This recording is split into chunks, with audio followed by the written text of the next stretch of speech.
আচ্ছা, EuroCup football চলছে, তো সেই সংক্রান্ত একটু কিছু ট্রিভিয়া আপনাদের দিয়ে রাখি। আচ্ছা, আপনারা কি জানেন যে কোন ইউরোপিয়ান দেশ সবথেকে বেশিবার ইউরোকাপ জিতেছে? হয়তো অনেকেই বুঝতে পারছেন, অনেকেই জানেন, কিন্তু যারা জানেন না তাদের জন্য বলে দিই, দুটি এরকম দেশ ইউরোপের যারা 3বার করে ইউরোকাপ জিতেছে। একটি হচ্ছে স্পেন এবং আরেকটি হচ্ছে গিয়ে জার্মানি।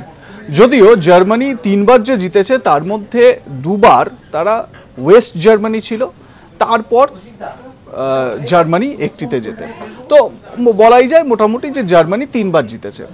আর একইভাবে স্পেনও 3বার জিতেছে, কিন্তু এবার জার্মানির কাছে যে সুযোগটি ছিল চতুর্থবার জয়ের, সেটি হাতছাড়া হলো, কারণ স্পেনের কাছে তারা কোয়ার্টার ফাইনালে হারলো।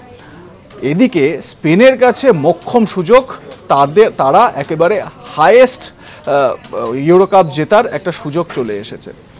তার কারণ যদি ফাইনালে অবধি তারা পৌঁছে যায় এবং ফাইনালে তারা যদি চ্যাম্পিয়ন হয়, তাহলে চতুর্থবার স্পেন ইউরোকাপ জিতে যাবে। স্পেন 1964, 2008 এবং 2012 সালে ইউরোকাপ জিতেছিল, আর এবার তাদের কাছে মোক্ষম সুযোগ। কি মনে করেন, এবার কি স্পেন জিততে পারে? আপনাদের মতামত জানান, দেখতে থাকুন আজ তাক বাংলা।